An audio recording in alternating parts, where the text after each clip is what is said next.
सबसे पहले भगवान शिव के चरणों में प्रणाम करती हूँ, माँ गौरा के चरणों में प्रणाम करती हूँ, सभी देवी देवताओं के चरणों में प्रणाम करती हूँ, सभी भक्तजनों के चरणों में प्रणाम करती हूँ।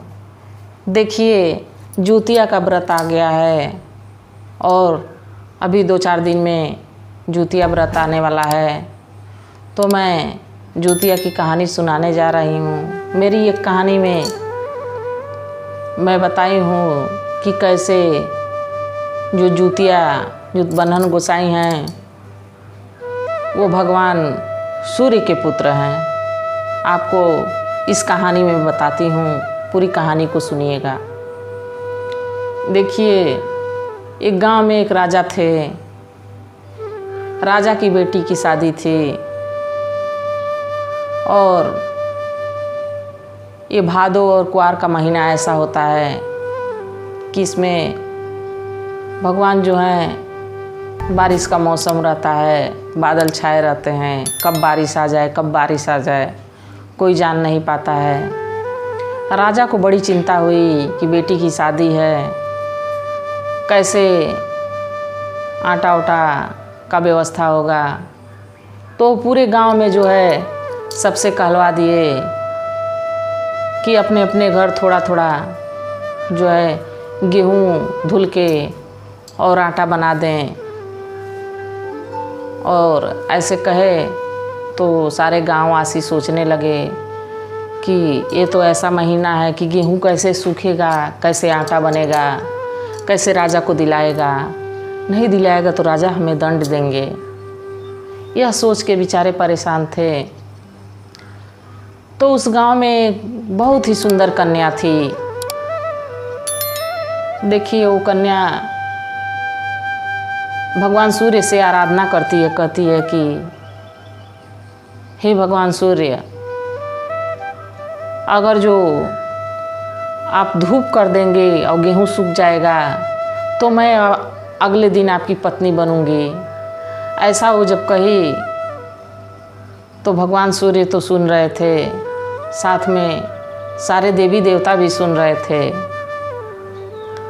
और क्या हुआ कि धूप तो खूब तेज हुई और जो लड़की थी वो कुंवारी थी। तो धूप तो हो गया, गेहूँ सूख गया दिन भर में।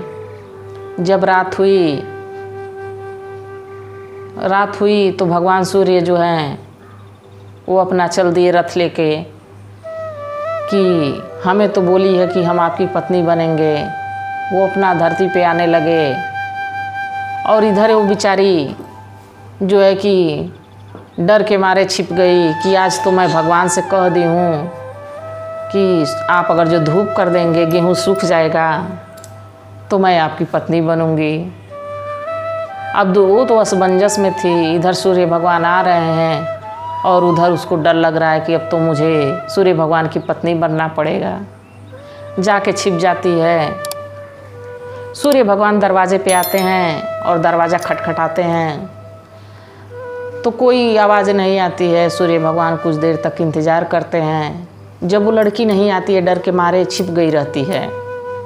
लड़की नहीं आती है तो सूर्य भगवान क्या करते हैं कि उनके दरवाजे पे अपना वो पेशाब करके चले जाते हैं। सूर्य भगवान तो चले गए। लड़की सोची कि चलो अब तो बला टली, भगवान आए भी चले भी गए। तो वो तो सोची कि भगवान तो चले गए, बाकी जहाँ भगवान पेशाब किए थे वहीं इतना सुंदर पौधा चौराई का साग जमा कि देखने में इतना प्यारा लग रहा था, तो खाने में कितना स्वादिष्ट होगा। तो वो लड़की एक दिन गई तो देखी कि वो चौराई का साग जम गया है और कितना अच्छा लग रहा है। कही कि आज तो मैं इसको बना के खाऊंगी। और तोड़ के पत्ती लेके जाती है और साग बनाती है और खाती है। 2-4 महीने बीता तो उसका पेट दिखने लगा। तो गांव वाले ताना मारने लगे कि अरे ये तो कुंवारी है, कुछ गलत काम की है, तभी तो कुंवारी है, इसका बच्चा होने वाला है। ऐसे 9 महीने बीते और उसको खूब सुंदर सा बालक पैदा हुआ। वो बालक जब पैदा हुआ तो लोग कहने लगे कि ये तो कुंवारी थी, इसको गांव से निकाला दे दिया जाए। इसलिए कि सब बेटियों बहुओं पर प्रभाव इसका बुरा पड़ेगा। तो कुछ लोग उसी में से कहे छोड़ो जाने दो, जैसा कर्म की उसको भगवान देंगे उसका फल। वो बेचारी धीरे धीरे वहीं रहने लगी। बच्चा जैसे 2-4 साल का हुआ तो बच्चों के साथ खेलने जाता था, तो बच्चे उसको ताना मारते थे, तुम्हारे तो बाप का ही नहीं पता है, तुम किसके बेटे हुए पता ही नहीं है। बेटा आता माँ से पूछता, रोने लगता। माँ को आभास हो गया था कि उस दिन जो मैं सूर्य से कही थी, लग रहा है ये सूर्य के पुत्र हैं, और मैं जान नहीं पाई कि कैसे हो गया, कैसे मेरे पेट में आ गए। तो वो बच्चा रोने लगता था। तो माँ एक दिन समझाई कि देखो 12 बजे जब 6 दिन में जब 6 बजता है और 6 शाम को भी बजता है, सुबह 6 शाम को 6 सब मिला के 12 होता है। तो 12 बजे भगवान का रथ जा रहा होगा, जाके पकड़ के और पूछना कि मेरे पिता का नाम क्या है। अब यही उपाय है, मैं क्या बताऊं।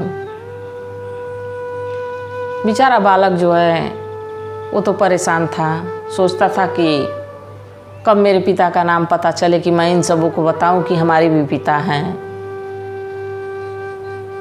वो ऐसा ही किया। रात को जैसे 12 बजा, भगवान का रथ जा रहा होता है सूर्यदेव का, तभी वो पकड़ के झूल जाता है रथ को। भगवान सूर्य कहते हैं कि छोड़ो रथ को, तुम हट जाओ रास्ते से। बालक कहता है कि नहीं, मैं नहीं हटूंगा। आज तो मुझे बता के आप जाइए कि मेरे पिताजी का नाम क्या है। भगवान मुस्कुराए, कहे पुत्र तुम मेरे ही पुत्र हो। तुम्हारी माँ ने मुझे ऐसा वचन दिया था पर निभाया नहीं, तो मैं ऐसे ऐसे करके आया। वो चौराई का साग खाई और तुम गर्मी में पड़ गए, और तुम मेरे ही पुत्र हो। और आज से तुम्हारा नाम जुतबन्नन गोसाई रहेगा। वो लौट के आए और सबको बताए कि मेरे पिताजी ने मुझे बताया है कि मेरा नाम जुतबन्नन गोसाई रहेगा। तो सब लोग हंसने लगे कि ये कैसे, ये तो झूठ बोल रहा है बालक। तो जब जूतिया का पर्व आया और उसकी माँ भी जूतिया की, साथ में सारी गांव की औरतें की व्रत अपने बेटों के लिए। सारी औरतें एक जगह गोला बना के बैठी हुई थीं। उसकी माँ भी वहाँ पहुँचती है अपने बेटे के साथ। औरतें उसको दूर भगाने लगती हैं कि दूर हट जाओ, तुम्हारे तो पुत्र के पिता का ही नहीं पता है, तुम हमारे बीच में नहीं बैठ सकती हो। तभी वहाँ सूर्य भगवान प्रकट होते हैं और कहते हैं कि ये मेरा ही पुत्र है। और ये जब राजा की लड़की की शादी थी तो गेहूँ सुखाने के लिए इन्होंने बोला था कि अगर जो आज धूप हो जाएगी, गेहूँ सूख जाएगा, तो मैं आपकी पत्नी बन जाऊंगी। और ये ऐसा नहीं कि तो मैं आया इनके दरवाजे पे पेशाब करके चला गया। वहीं चौराई का साग जमा और वो चौराई के साग को ये खाएं और इनके गर्भ में बालक हो गया। तो इसी पे सारी महिलाएं जान गईं कि वाकई ये सूर्य का पुत्र है। तो देखिए भगवान जो है, भले दूर भागते रहिए, भगवान को आना रहेगा तो किसी न किसी रूप में आपके पास आ जाएंगे। और जूतिया की कहानी पूरी हुई।